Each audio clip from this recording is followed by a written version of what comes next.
Hello guys, welcome to Zeenat garden and சமையல். இன்றைக்கி நாங்கள் என்ன செய்ய போகிறோன்னா பாஸ்தா தான் செய்ய போகிறோம். அதுக்காக நாங்கள் 5 கப் பாஸ்தா எடுத்துருக்கோம்.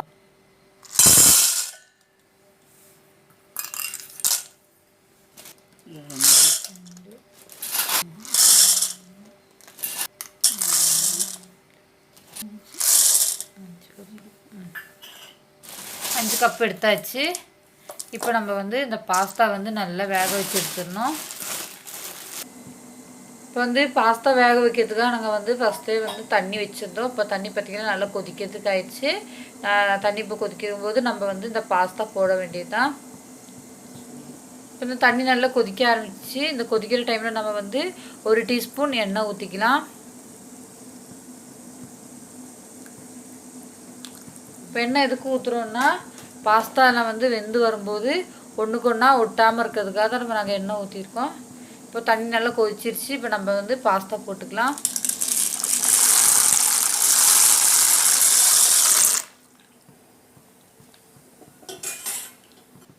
பாஸ்தா போட்டோன்னா லைட்டாக ஒன்று கிளறிக்கோங்க. இப்போ பாஸ்தாவுக்கு தேவையான அளவுக்கு நம்ம உப்பு போட்டுக்கலாம். பாருங்கள், நல்லா வெட்டி கொதிக்குது. நல்லா வெட்டி கொதிக்கிட்டோம். அதுக்குள்ளே நம்ம தேவையான பொருட்கள் என்னெல்லாம்னு பார்க்கலாம். 4 வெங்காயம், 4 கேரட், ஒரே ஒரு கேப்சிகம், கொத்தமல்லி இலை, 2 பச்சை மிளகாய், இஞ்சி குட்டி குட்டியாக நறுக்கி வச்சது, பூண்டு குட்டி குட்டியாக நறுக்கியிருக்கோம்,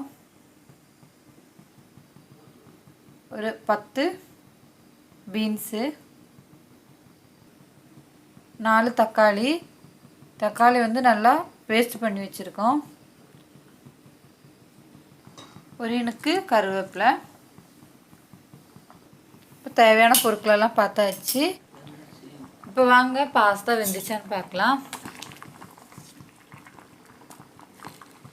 இப்போ பாஸ்தா நல்லா வெந்துருச்சு. இப்போ நம்ம பாஸ்தா வடிகட்டிடலாம். இப்போ நம்ம பாஸ்தா வடிகட்டியாச்சு. வடிகட்டுறதுக்கப்புறம் நம்ம இதுக்கு மேலே லைட்டாக கொஞ்சம் கூட எண்ணெய் ஊற்றிக்கலாம். ஒன்றுக்கு மேலே ஒன்று ஒட்டி பிடிக்காமல் இருக்கிறதுக்காக தான்.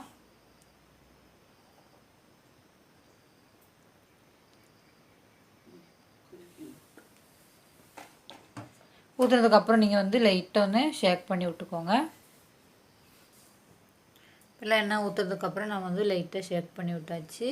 இப்போ நம்ம இந்த பாஸ்தா தனியாக எடுத்து வச்சிடலாம். எடுத்துட்டதுக்கப்புறம் மசாலா ரெடி பண்ணிக்கலாம் பாஸ்தாவுக்கு. இப்போ பாஸ்தாவுக்கு மசாலா ரெடி பண்ணுறதுக்காக நம்ம ஒரு பேன் வச்சுருக்கோம். பேனில் எண்ணெய் ஊற்றியாச்சு. எண்ணெய் நல்லா சூடாகட்டும். இப்போ எண்ணெய் நல்லா சூடாகிடுச்சு. நம்ம குட்டி குட்டியாக கட் பண்ணி வச்சுட்டு இஞ்சி போட்டுக்கலாம்.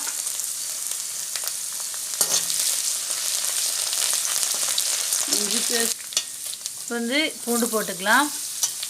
இப்போ இஞ்சி பூண்டு பேஸ்ட்டு கூட போட்டுக்கலாம். இஞ்சி பூண்டு பேஸ்ட் போடுறதுக்கு பதிலாக நம்ம இந்த மாதிரி இஞ்சி குட்டி குட்டியாக கட் பண்ணி, பூண்டு அதேமாதிரி குட்டி குட்டி கட் பண்ணி போட்டால் கொஞ்சம் ஃப்ரெஷ்ஷாக இருக்கும், நல்லா வாசனையாக இருக்கும்.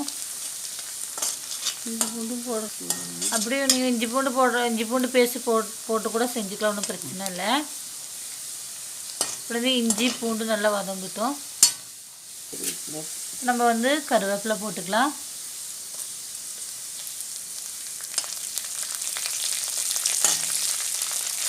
இப்போ பச்சை மிளகா போட்டுக்கலாம். இப்போ நம்ம வெங்காயம் போட்டுக்கலாம். வெங்காயம் நல்லா வதங்க விட்டுடலாம்.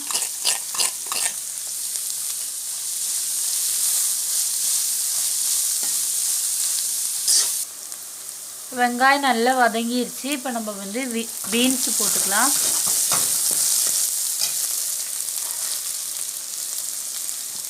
கேரட்டு போட்டுக்கலாம். பீன்ஸு கேரட்டை நல்லா வதங்க விட்டுடலாம்.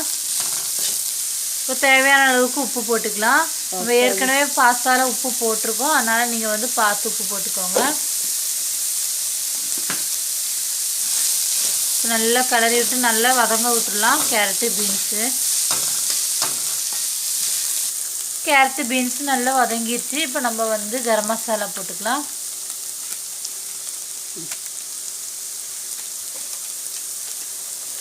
இப்போ நம்ம வந்து கரம் மசாலா போட்டு நல்லா கிளறியாச்சு.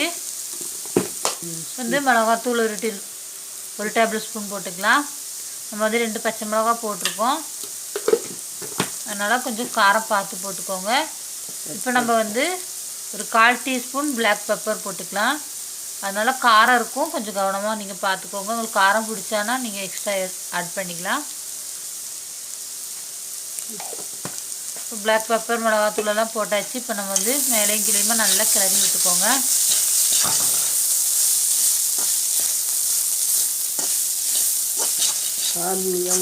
இப்போ நம்ம வந்து தக்காளி ஊற்றிடலாம்.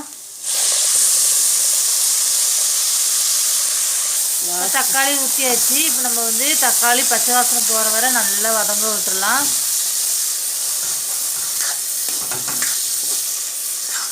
தக்காளி நல்லா வதங்கி பச்சை வாசனை எல்லாம் போயிடுச்சு. இப்போ நம்ம வந்து கேப்சிகம் போட்டுக்கலாம். கேப்சிகம் வந்து நம்ம லாஸ்ட்டாக போடுறோம். அது எதுக்குன்னா கொஞ்சம் வந்து நம்ம சாப்பிடும்போது கேப்சிகம் வந்து அங்கங்கே லைட்டாக நம்ம வந்து கடிக்கும்போது கொஞ்சம் டேஸ்ட்டு கிடைக்கும். அதுக்காகத்தான் நம்ம போடுறோம். அதனால கேப்சிகம் வந்து ரொம்ப நல்லா வதக்கணும்னு தேவையில்லை, லைட்டாக வதக்கினாலே போதும். இப்போ நம்ம வந்து கேப்சிகம்லாம் லைட்டாக வதக்கியாச்சு. இப்போ நம்ம வந்து ஃப்ரைட் ரைஸ் மிக்ஸ் போட்டுக்கலாம். நாங்கள் வந்து ஃப்ரைட் ரைஸ் மிக்ஸ் வந்து ரெட் கலர் தான் போட்டிருக்கோம். இப்போ நல்லா ஃப்ரைட் ரைஸ் மிக்ஸ் போட்டதுக்கப்புறம் இன்னொன்று கூட நல்லா கிளறி விட்டுக்கோங்க. இப்போ ஃப்ரைட் ரைஸ் மிக்ஸ் எல்லாம் போட்டு நல்லா மிக்ஸ் பண்ணியாச்சு. இப்போ நம்ம வந்து வேக வச்சுக்கிற பாஸ்தா போட்டுக்கலாம்.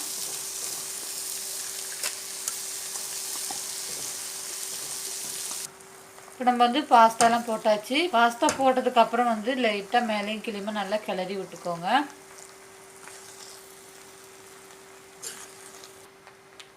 நம்ம வந்து பாஸ்தா போட்டு நல்லா மேலே கீழே நல்லா கிளறியாச்சு.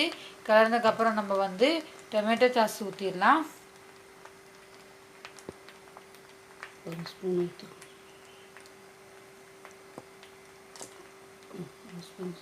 ஒரு டேபிள் ஸ்பூன் அளவுக்கு நம்ம வந்து டொமேட்டோ சாஸ் ஊற்றிருக்கோம். கொஞ்சம் இப்போ நாங்கள் வந்து உப்பு லைட்டாக கம்மியாக இருந்துச்சு எங்களுக்கு, அதனால் நாங்கள் லைட்டாக உப்பு போட்டுக்கிறோம். பாஸ்தா போட்டதுக்கப்புறம் நீங்கள் வந்து அடுப்பு வந்து லோ ஃப்ளேமில் வச்சுக்கோங்க. இப்போ நாங்கள் உப்பு போட்டாச்சு, அதேமாதிரி டொமேட்டோ சாஸ் ஊற்றியாச்சு. இப்போ வந்து கொத்தமல்லி இலை அப்படியே தூவி விட்டுடலாம்.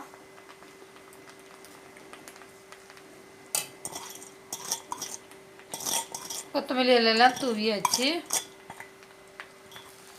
இப்போ நம்ம வந்து மேலே கீழேயுமா நல்லா கிளறிக்கோங்க. இப்போ டொமேட்டோ சாஸ் உப்பெல்லாம் போட்டிருக்குல்ல, அதனால் உப்பெல்லாம் எல்லா இடத்துலையும் படுற மாதிரி நல்லா கிளறி விட்டுக்கலாம்.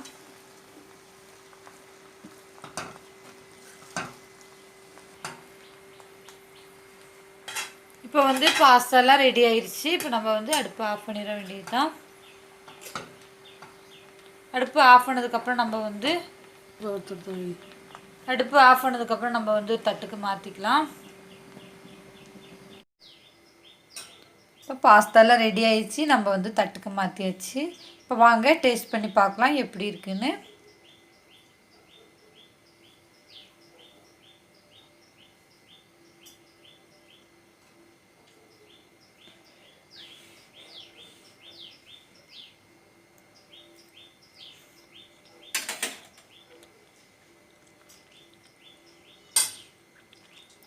சூப்பராக இருக்குது, செம்ம டேஸ்ட்டாக இருக்குது.